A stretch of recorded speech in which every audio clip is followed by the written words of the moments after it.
All right. Hi, everybody. It looks like everyone's connected, so we're going to get started. This is our Curious About Careers graduate school for helping professions. And we've got some great alums on our Zoom meeting today, so we'll have them do introductions here in a second. Just so you know, my name is Tony Phelan. I work in career exploration and alumni engagement on campus. And I'll be moderating things. So I'll kick it off with the first question once we get going, but students, please feel free to jump in at any time. You can unmute yourself to ask a question. You can raise your hand. You can use the raise your hand function in Zoom, or you can type it in the chat if you're uncomfortable asking it vocally, or if you want to, you can message me directly in the chat and I can ask the question for you. So it's kind of anonymous, but you have all of those options.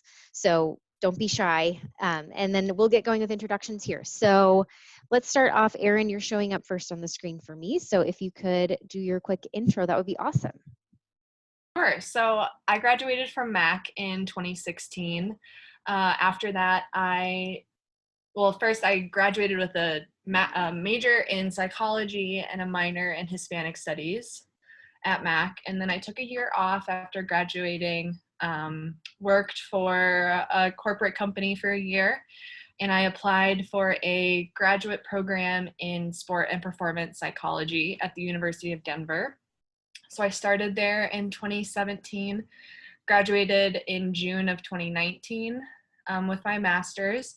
And for the last 3 years, I've worked in behavioral health, working with patients with eating disorders. And then in August of this year, I will be starting my PhD in counseling psychology at the University of Kansas. So that's just a little bit of background for me. Excellent. Thank you. Judith, you're showing up next on my screen. Sure. Hi, everybody. My name's Judith. My pronouns are she, her, hers. I'm a 2015 Mac grad. So when I was at Mac, I majored in music and linguistics. And while I was in college, I was diagnosed with a voice disorder, which led me to working with a lot of speech language pathologists, which led me into a career in speech language pathology. So I completed my master's degree last year in 2019 at the University of Iowa. And for the past year, I've been working in a rural school district here in Wisconsin as a school-based speech language pathologist. So my students range from 5-year-olds all the way up to 18-year-olds with a variety of different types of speech and language challenges. So that's what I'm doing right now, but in the future, I'm probably going to be getting a PhD to study voice disorders specifically. Thank you. Leo? Hi, everyone. So I graduated from Mac in 2013 as a math major. And after that, I'm originally from Boston, so I went back to Boston and started as a substitute teacher at the same high school I graduated from. And I transitioned into a math teacher role. I really liked working with students from backgrounds similar to my own. So I knew that I wanted to go into counseling. So after being there for 3 years, went back and got my master's of counseling, specifically school counseling at Boston University, and graduated from there in 2018. I worked for a nonprofit called SES Noonan Scholars for a year. After that, working mostly with first-year college students. And then I transitioned into my current role as a college counselor at the same high school I graduated from. So I went back there again, and I'm there right now. Excellent. And last but not least, Gina Marie. My name is Gina Marie. I use she, her, hers. I graduated from Mac in 2017 with a major in psychology and a minor in anthropology. And then I went straight into grad school. I got a master's in social work at the Washington University in St. Louis. And I graduated there last May and then moved back home to Albuquerque, New Mexico, and started a job as a hospice social worker, working for a for-profit hospice company. Great. Thank you very much. So I'll kick us off with the first question, but students after that, you can feel free to chime in. So I know there are a lot of factors to consider when you're deciding on graduate schools. What what helped you decide on the specific field that you were going to focus in on? There's plenty of other factors, and we can talk about that later, but specifically, how did you decide on the field that you wanted to specialize in? And whoever wants to jump in, go ahead. I'll go ahead. So when I was at Mac, I actually did an internship that focused on like museum studies. And like weirdly, that transitioned into working with high school students in St. Paul on a, can't remember the exact project, History Day project. So they would do some research on like an influential person. And so I started to like working with high school students at that point. And then I knew that I wanted to continue doing that. I didn't know at what capacity yet, but then when I first started working as a substitute teacher and the math teacher, I knew I wanted to work with students more closely on the transition from high school to college. I had a pretty difficult transition from high school, coming from Boston and then going to McAllister in the Midwest. And during my time there as well, trying to figure out what did I really want to do. And so I knew that at that point that's what I wanted to transition into and continue working in high schools and help students with that transition.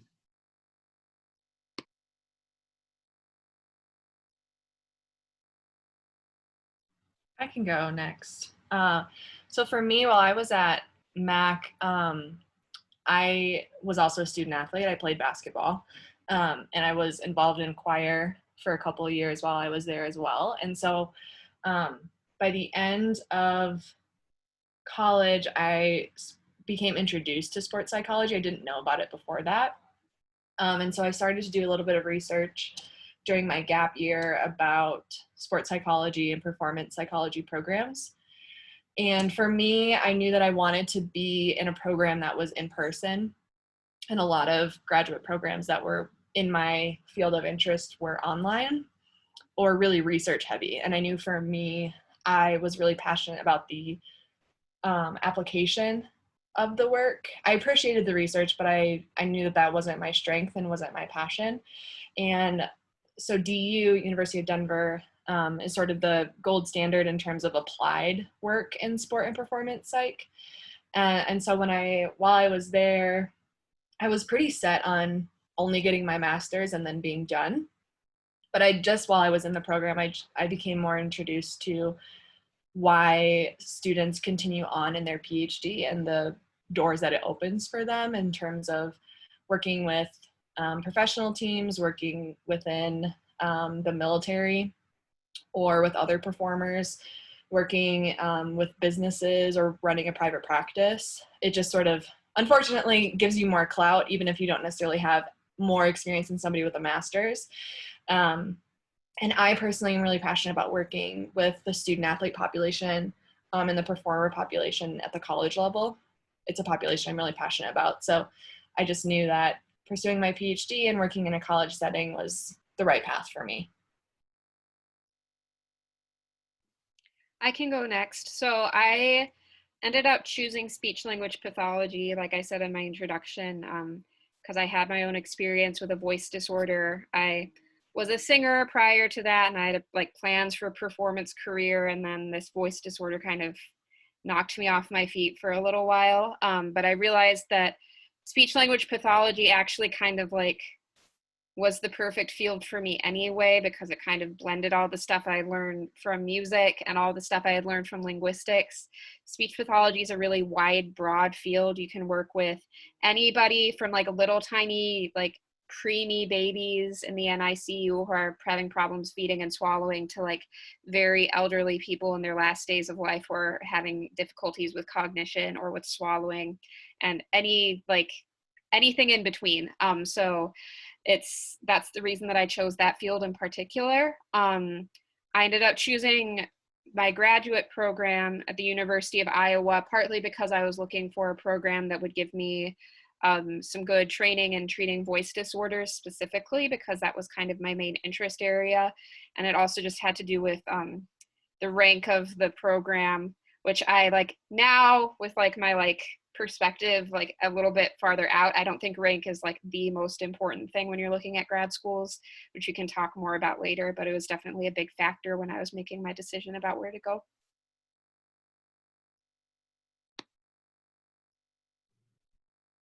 So at my time at Mac, I was pretty set that I would be doing like outpatient counseling psychology. So I kind of had a hard time deciding on if I wanted to do a master's in counseling program or a master's in social work. And after like several conversations with professors and people in the fields, I kind of decided on social work. And now I'm very glad I did, because it is quite a broader field, and it turns out I didn't like doing outpatient mental health therapy, so I had a lot of other things to choose from. So the perspective that I kind of like about the social work programs is, I think counseling psychology programs are getting better at this from my understanding, but kind of the frame of social work takes a lot into account about how the environment and society and all those factors affect a person's like well-being, that it's not just all intrinsic in their brain. And the kind of difficult part of that was that I knew I wanted to move back to New Mexico, and the main university here has a counseling program, but not a social work program. So that was kind of another difficult thing, because I knew I wanted to do grad school where I was going to go. But then once I decided to do social work, I went elsewhere for that. And now I'm definitely glad I did the social work one, just because you can still do mental health counseling, but there's also a lot of other options. And then you have a lot of ways that once you burn out after a few years, you can choose a different way. So that was that. And I did also look at rank a little bit, and cost of living and those kinds of other factors. Thank you all. Students, do you have anything you'd like to ask? I have a quick question. It's for kind of everyone generally. How did you guys find a method to kind of fund your graduate school education in general? I can answer that, and it's not a good answer, but I just had to take out a lot of loans.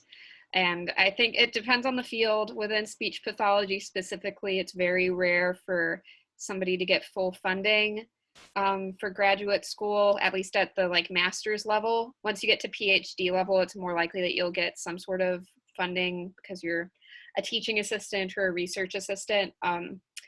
So just a lot of loans.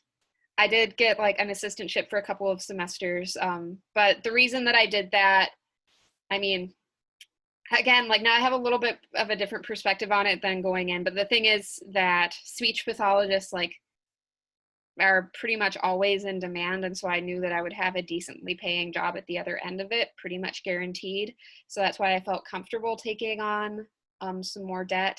But I would recommend that, like, if finances are a big concern for you, to maybe like put more of an emphasis on like in-state programs or programs that have like state reciprocity to the state you're living in than necessarily rank. I wish that that was something that I had had like more of a priority on when I was choosing what school to go to.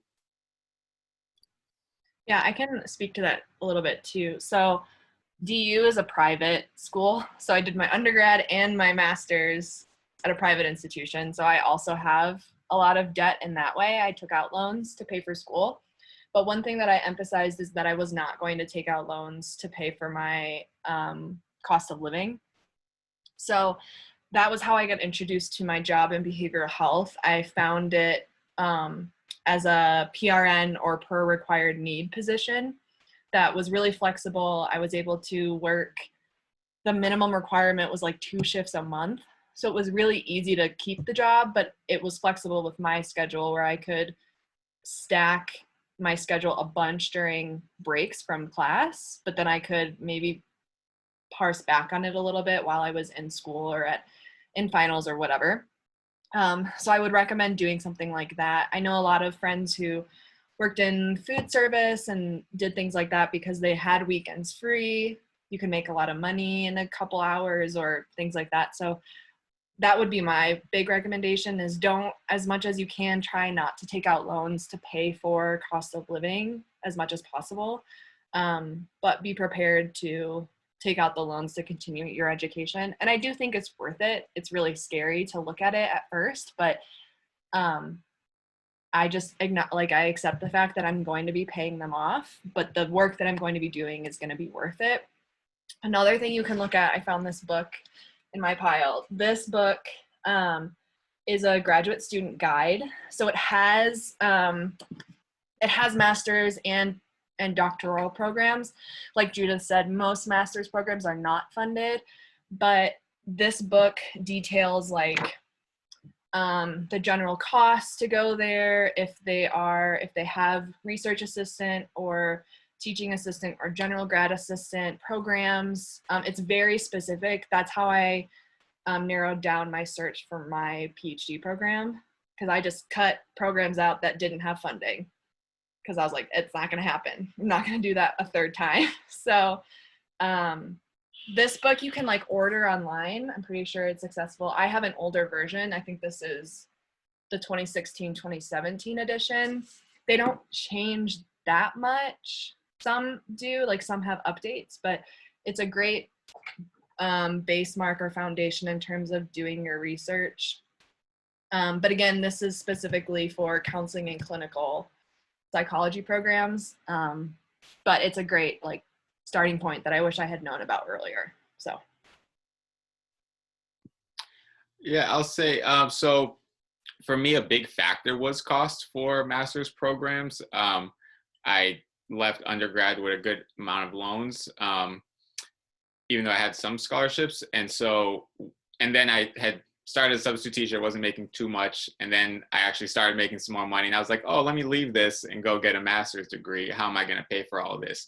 And so I was really thinking about that during my application process. And I narrowed it down to a couple of schools. And for BU, I was fortunate enough to get a diversity scholarship that covered all of the tuition. But like Erin, I didn't want to take out additional loans for cost of living. So I started off my master's program working a couple of part-time jobs, and I was able to get a research assistant position with my academic advisor at BU, which helped, and I was able to keep that through both years. And the other thing that I would say was I had been looking for, I really wanted to go to BU because of the specific program that they had. And so when I was doing my applications, I applied to probably like 12 or 13 different scholarships that they had through the college, in hopes that I'll be able to get one from there. Because my second option was to go to a different school that I still liked the program, but I knew that had I gotten a scholarship from BU, the BU one would have been cheaper than the other option too.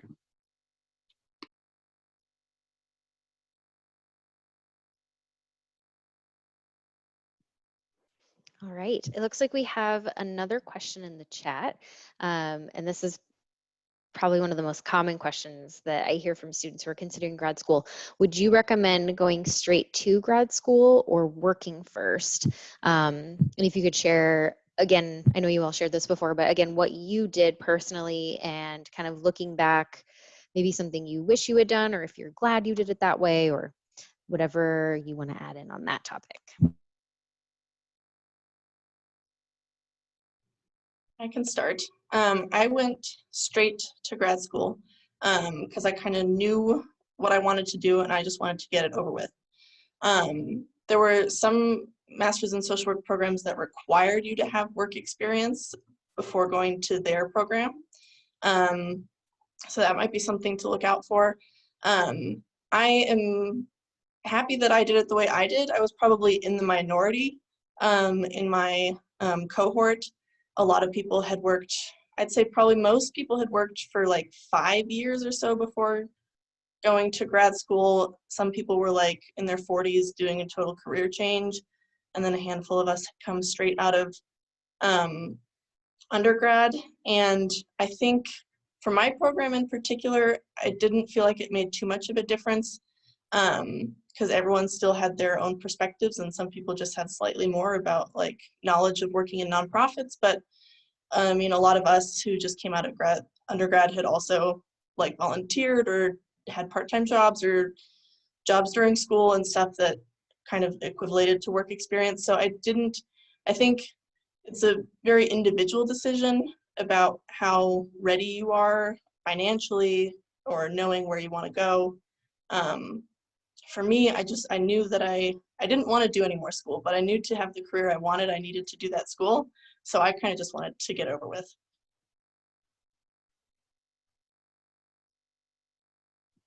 So within speech language pathology, the majority of people go straight into grad school from undergrad, but that's because the majority of people have an undergraduate degree in speech language pathology. And obviously we don't have that program at Macalester. So if you're wanting to pursue a degree in speech pathology, you're going to have to take some what's called leveling courses, which are basically some like introductory courses on things like child language development and stuff like that.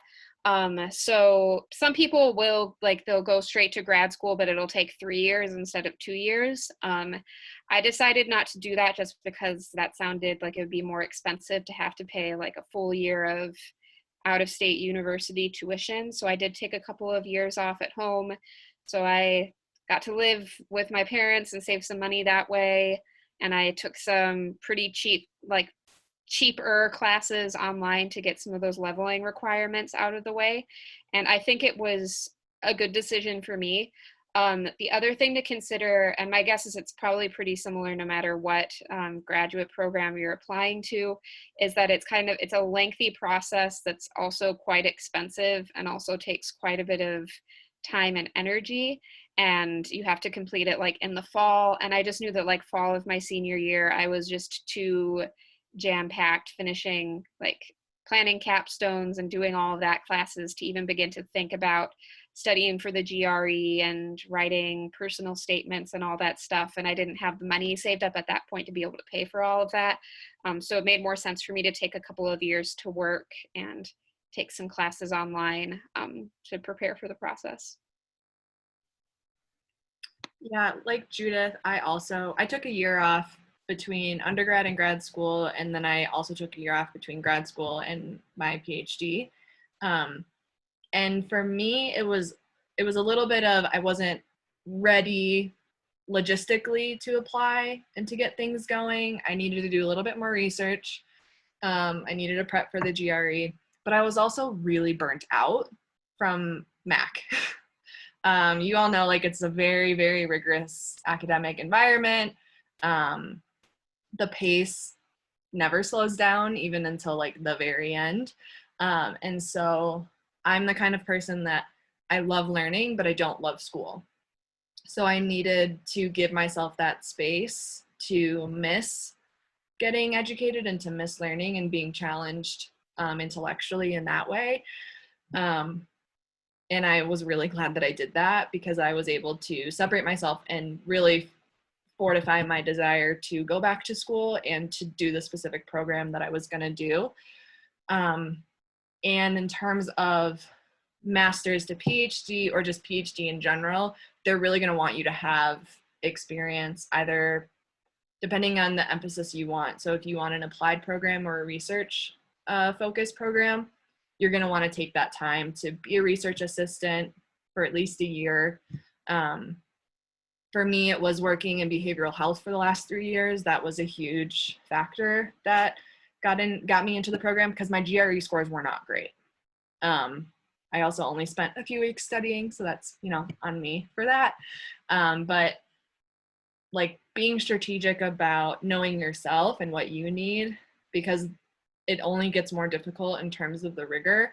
And I think that giving yourself a break and to be able to think about, is this really what I want to do, is important, even when you feel rushed to just do what everybody's telling you to do and to just power through it. It doesn't always make sense for what your mental health needs, to be honest. Yeah, so as I mentioned before, I took 3 years off from undergrad to grad school. A big reason for that, and like I mentioned before, to my transition to Mac was challenging, which then rolled over to my academics. I was also a math major because I liked math at first. And then as I got to my junior and senior year, I started to like it less, but I had to stick with it. And so in my mind, during senior year, there was no way I was going to go back to grad school. Not 1 year later, not 2 years, not 3, not 4. And so similar to Erin, I just like needed time to really think about what did I want to do. I wanted to get more invested in my schooling, in really something that I wanted to do. So those 3 years off really helped. And I was definitely nervous going back into grad school, having the experience that I did in undergrad with academics. But I very quickly realized that that time off was really good for me, and I was able to just refocus myself. And I was learning about something that I was really invested in, that I wanted to learn about. So that time off definitely helped. And then the other piece was the experience piece. I think that experience that I had working in a school with high school students helped my application for master's programs. So I would say if you are unsure about which one you want to do, like should you take time off, should you not, maybe weigh the pros and cons. Do you have the experience that they might be looking for? Do you have time to apply is also a big thing as well. So yeah. Great, thank you all. It's definitely an individualized decision for sure. But students, if you want to talk through that anymore, your career counselors are great people to bounce that off of. So there's resources on campus. So I would love to know, well, students, before I jump in with a question, do you have anything? There aren't any in the chat right now, but if anyone else wants to unmute and jump in with a question, please feel free.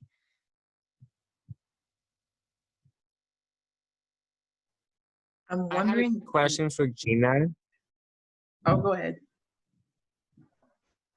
Oh, I have a question for Gina, and asked if you ever thought about becoming a psychiatrist, because you were into psychology and outpatient mental health for at least some time.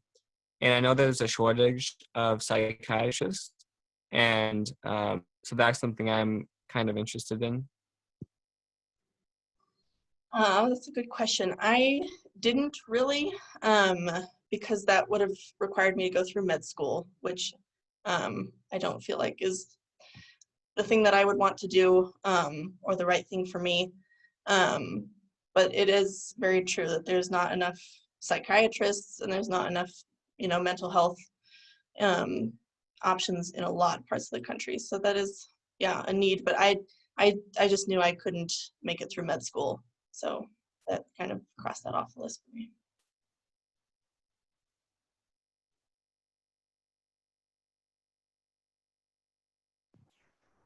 And Tracy, I know you were going to jump in with a question too. Yes, I was wondering, what was the process like applying for jobs after you had your master's degree? Did you feel like the degree helped in some way, or did you have help in kind of that application process, or was it more of an independent venture that you kind of had to take on?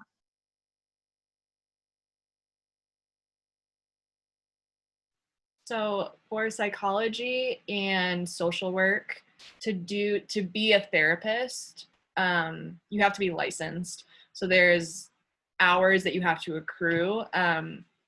And for a while, you kind of have to do internship type work. So you don't get paid a bunch, but you get a lot of supervision.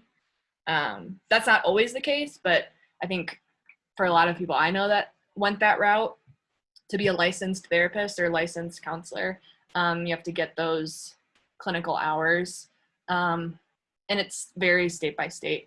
But once you get those hours and you're licensed, it opens a lot more doors in terms of what type of work you can do, if therapy and counseling is what you're interested in. So I had a crazy experience. So my goal towards the end of, so my master's program was 2 years long. My goal was to be a high school counselor, right? So 9 through 12 at a high school in or around the Boston area, because that's where I was living. That's where I wanted to continue living. And so my goal was, I know that since I had worked in a high school, I knew that the job application process, they usually hire a little bit earlier towards the end of the school year, like not towards the end of the school year. So around March, April, they're really trying to like fill those positions that need to be filled. So I started applying pretty early around February, March, and hoping to have a job by the time graduation came. That was not the case. I had one interview, I think, before my graduation, and I didn't get that job, which was something that I was interested in. And so I applied all throughout the summer. I interviewed as well, and I didn't end up getting a position in a high school, which is what I really wanted. And that was frustrating for me because I had worked these 2 years. I had worked these 2 years to try and become a high school counselor, but I couldn't find a position. And a lot of it had to do with the experience piece, and not having that school counseling experience. But then I ended up finding a great position in a nonprofit that I really enjoyed. And then once I was able to go back into a high school, I took that opportunity as well. So it was still a position that I really loved and valued, and I learned from it a lot. But it didn't come as quickly as I thought it would. Yeah, I had a similar experience to both of them.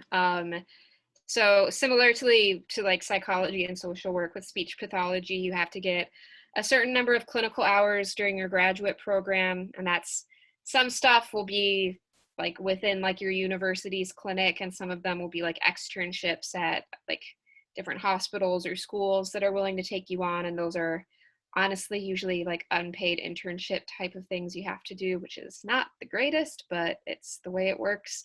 And then after that, you have to do a year-long fellowship year, which is basically like you're working, but you have a supervisor who comes and observes you every now and then just to see if you need any help, since it's your first year working.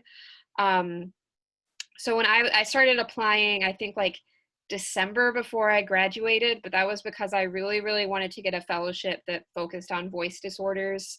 But there's only like 6 of those fellowships in the country, and there was like 80 of us applying for those 6 fellowships. So I got close, but didn't get any of them. So that's why I ended up working in the schools.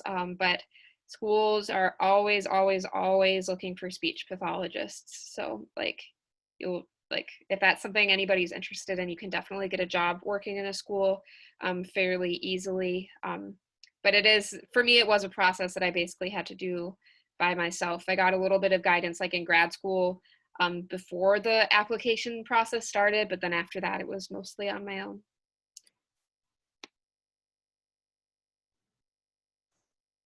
So as Erin was kind of mentioning about in social work, there's kind of like a lot of different levels, and definitely to do most jobs in social work, you need a master's degree.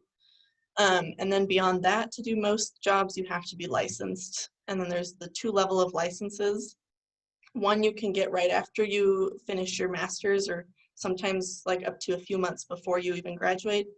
And then the other one typically takes 2 to 3 years of supervision and working, and then another big test to get that one. So my kind of process, a lot of people, I knew I was going to be moving back to New Mexico, so I couldn't really take that test until I had graduated. The people who were staying in Missouri could take it before graduation and then be like ready to roll.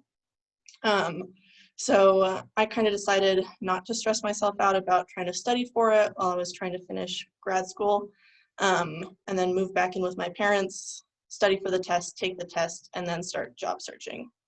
Because most jobs, some will hire you if you have like a provisional license, which means you have all the requirements, you just haven't quite passed the test yet. But some of them want like your full license already. So it's kind of like difficult sometimes to have a job right at graduation with social work, unless you kind of have planned everything out, or already have an offer from the place you've been doing some of your internships. A big part of social work school is what they call the practicum. So you have to do a total of 900 hours of mostly usually unpaid work while you're taking your classes. So a lot of people kind of get job connections through those if they're planning on staying in that area. And then sometimes it's a little bit more flexible. They'll hire you before you've got everything that you need. But yeah, so it was kind of like a little bit difficult to figure out how to plan all that out. and my grad school had a pretty good like career help office, kind of similar to Max, where like I went and helped. He showed me how to do like networking and job searching on LinkedIn, and looked over my resume and how I should write it and stuff like that. It was pretty helpful, but then mostly I was just kind of job searching on my own. And social work is also like a very high need field. So it was not too difficult to get the position that I wanted pretty fast. Great, thank you all. So I got a message in the chat. So this question, you can kind of take it whichever direction you'd like, but this person is wondering how you navigate getting kind of outside of the Mac bubble and moving on to the next stage of life, whatever that is, whether it's grad school or work or whatever that might be. So whoever wants to answer that one first can go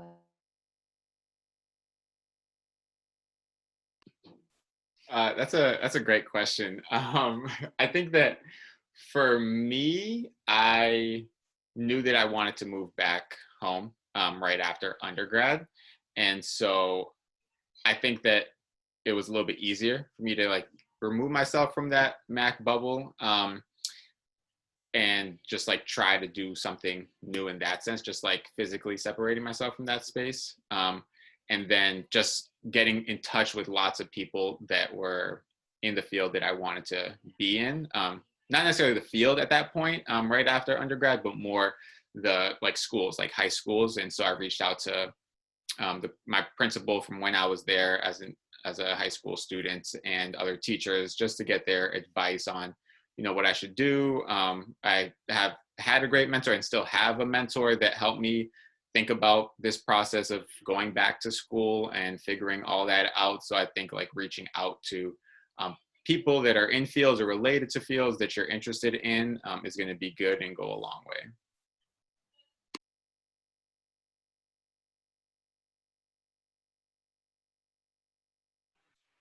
I think for me, part of it was moving, like Leo. If you don't stay in the Twin Cities, it's a lot easier to get out of the bubble, and you can reconnect with people still that may have moved to wherever it is that you are. There are a handful of Mac grads that actually live out in Denver that I've stayed in contact with a little bit, but you get to sort of separate yourself if you want to a little bit easier by moving away. Another thing for me was when I started my grad program, I went in with the Mac mentality of, it's a grad program, so it's going to be pretty liberal, pretty progressive, pretty multiculturally minded. And in some ways it was, but in a lot of ways it wasn't. So that was a big wake-up call for me in terms of not everybody is going to know a lot of the terms that I know and that I'm still learning about. And it's a good reminder to sort of meet people where they're at and kind of bring them along with you with those conversations. I learned that a little bit the hard way, where people were really not receptive to those conversations for a while until I started calling them in and trying to have like true and honest dialogue. And I don't think you get that as much at Mac, those challenging thoughts and opinions and viewpoints. But once you can get out of the bubble, you get a really great experience in terms of meeting other people from different backgrounds and from different viewpoints, and how to meet them where they're at and share with them the things that you've learned and grown with and know about, if that makes sense.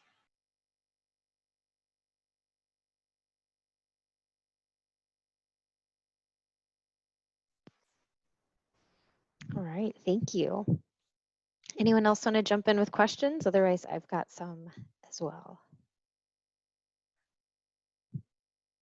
Well, I have kind of a more technical question, because I know some of you have talked about like the application process and taking the GRE and just all of the things that lead up to actually applying and then getting accepted and all of that. So could you talk a little bit about the timeline and kind of how far in advance people should be really doing their research and starting to study for any tests they might need to take and all of that kind of stuff? So for speech pathology grad programs, the application deadlines I think are usually in like mid-January, maybe December, but it's sometime in that December to January range. So I think that, I mean, I spent a couple of years after I graduated from Mac fulfilling all of these leveling course requirements that I knew I would need to get into schools. And while I was doing that, I just kind of researched programs. So I just kind of looked up like lists of like ranking for programs, and I just went onto websites and saw what kinds of research opportunities or clinical opportunities they had. And so then I kind of like, I made a Google Doc of all of the grad programs I looked at with like pros and cons of them. And then I narrowed it down to, I think I applied to like 7 schools, which is a lot, but speech pathology programs are very, very competitive.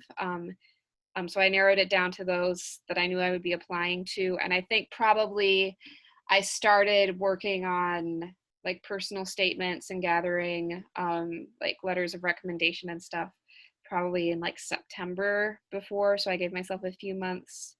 And while I was doing that, I was also studying for the GRE and all of that stuff as well.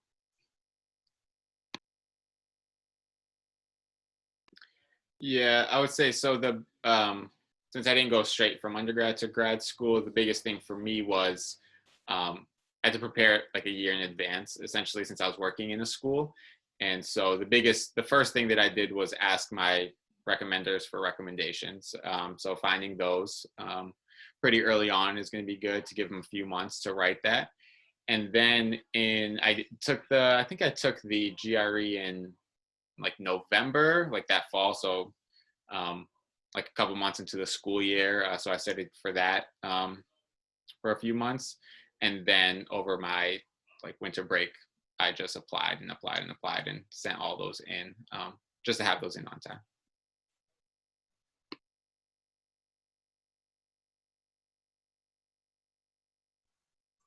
I was lucky in that most social work programs don't require a GRE, so I got out of that. But I think I also started kind of researching probably even like the summer before senior year, and that fall kind of narrowing it down and working on the applications kind of in that fall towards December area. I think they were also due like January, February.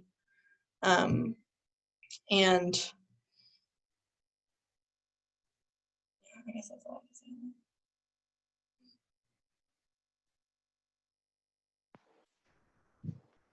All right, I'm gonna open it up to students again before I jump in with another question. Okay, I would love to know, someone mentioned burnout before.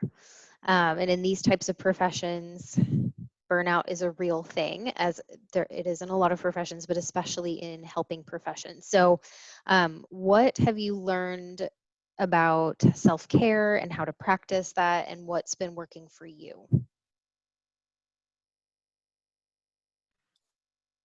For me, burnout was huge at Mac by the end and throughout. And in my work in behavioral health, we work with really high acuity, so inpatient and residential. And you're working a 12-hour shift straight, you're on the floor, you're with the patients all day, crisis management, all that stuff. So I had to learn to really compartmentalize my work and my life outside of work. So I would do things like, I had a lanyard with a badge, so I knew when I literally took the lanyard off that I was done talking about work, I was done thinking about work. If my mom called and asked how work went, I would give her like a really quick 5-minute chat, and then I would move on to something else. And that was really important for me because I was there for 12 hours out of my day, and I didn't want to think about that aspect of my life outside of that place, because it is really emotionally taxing. And compassion fatigue is real, like it's a real thing. So you have to do the things that fill your cup. So for me, it was getting a dog, which is a lot of work, but she's so much fun, and I can talk about her all day and take pictures and do all that stuff. And especially with the pandemic, that has been huge for me to have that companion in my life for my own mental health. I play pickup basketball, or I did before all this happened. And then painting has been really huge for me. It's a very mindful practice. It's very therapeutic. And I can do it for as long or as short of amount of time as I want. So I can really, it works in well with my schedule and the free time that I have. So those are a few things that I've done that have, sometimes you got to make yourself do it. Sometimes you don't want to, because it feels like work. But for me, learning that self-care is not just about doing things that are nice, it's doing things that are important for you. So get a massage, but also like clean your bedroom kind of thing. Yeah, everything that Erin said. And I think for me, so a big thing is I love my job, like absolutely love it, but it is very taxing. It takes a lot out of me. I'm exhausted at the end of every single day. It's nonstop. Even when I go home, I'm still getting emails about things that are going on as well. So one thing that I do aside from other things like out of work is I am also a soccer coach and a basketball coach. We'll see what happens with that this year, but that actually brings a lot of joy to me because I get to see how students are outside of school and in a different setting and in a team setting. I played a lot of sports growing up too, so I really enjoy that aspect of it. And even though it's related to school, it's still separate and different in a lot of ways. And you get to build those strong connections with students. That's something that I really like to do and want to do, so that they see that you're there for them. And you just get to learn more about them too.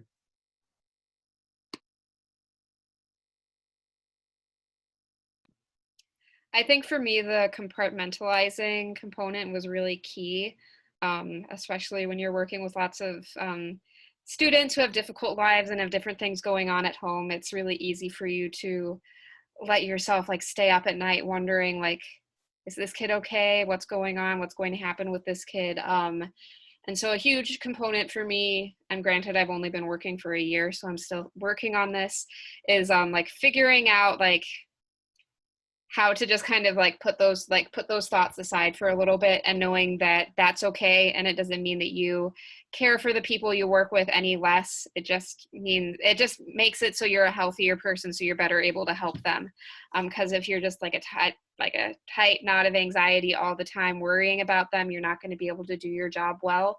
And so it's really important to be able to just kind of stop those thoughts, put them on pause, and like you can worry about the kid when the kid is right in front of you instead.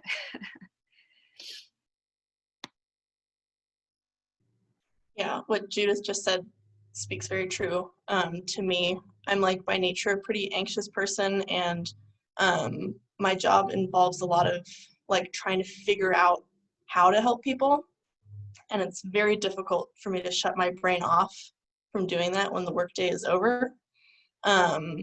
And I've been working on it a lot in the last few weeks about like telling myself, you're not working right now, don't even think about work, you can think about it at 8 a.m. tomorrow. And it's been working okay, but it is very hard when you're like in a helping role where you're responsible for helping other people. It's very easy to start putting their needs in front of your own, but then you get to the point where like you can't help yourself and you can't help anybody else because you're just so emotionally and mentally drained from worrying all day long. So that's kind of been important for me, trying to set firmer boundaries of like, this is work time, this is not work time. I can think about this later.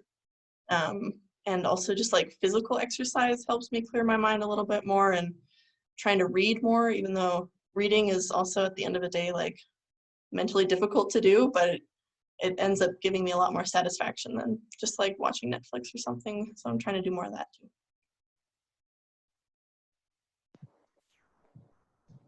Those are all great suggestions. So important. Um, students, I think we have time for maybe one more question. So if anyone wants to jump in, go ahead. Otherwise, I have one that we can end with. I just have a very simple question.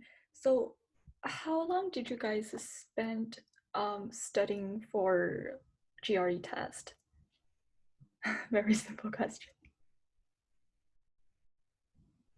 I only studied for about 2.5 weeks, which ended up being fine. My program looks at the GRE, but didn't emphasize the GRE as much as other programs. They looked a lot more at my written work. And I focused almost exclusively on the quantitative component because I knew that that wasn't my strength. Ended up being fine, but I would not recommend only a couple weeks if you're going to really study for it. I think it was like maybe 1 or 2 months for me, and it wasn't like intense, like hours and hours of studying. I would just kind of like Erin said, like remind myself how geometry works. There's also like an app you can get. I think the company's like, is it Magoo? Is that what it is? There's some like company with a weird name that like puts out test prep material for the GRE, and you can get an app on your phone that has like all the weird words you're supposed to know how to say, like know what they mean for the GRE. So like when I like wanted to just like turn my brain off and scroll on my phone, I would just like pull up that app and like learn these words. And a few of them did come up on the test. So I think that was helpful. Yeah, like I mentioned before, I think I studied like on and off for a few months. I took like a practice test just to make sure that I knew what it would feel like to do it. And like Erin, I emphasized the writing piece more, studying for that because I knew that that's what my program would most likely look at.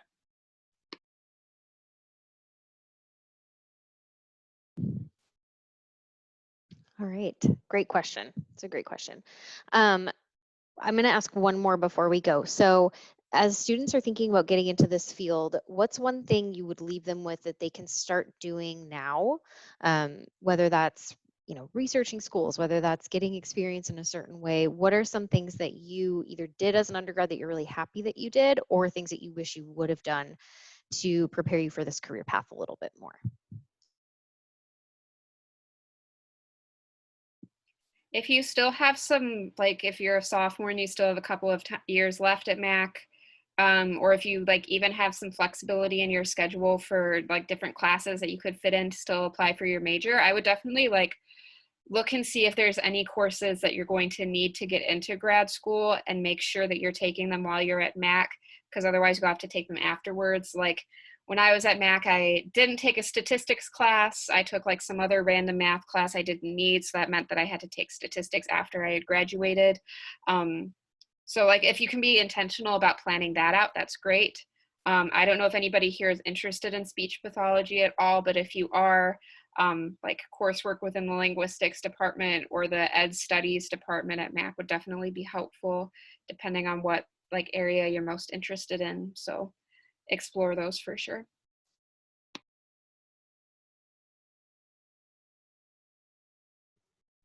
One thing that I did as an undergrad, which was very helpful, was doing the informational interviews with people who were in fields that I was thinking about going into.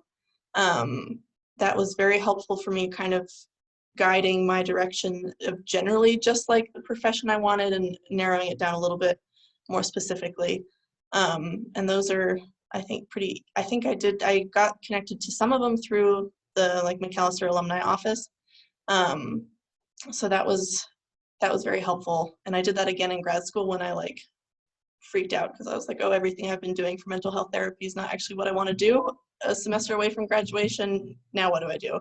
So those informational interviews with someone who's doing the job that you want or think you might want, I think is very helpful.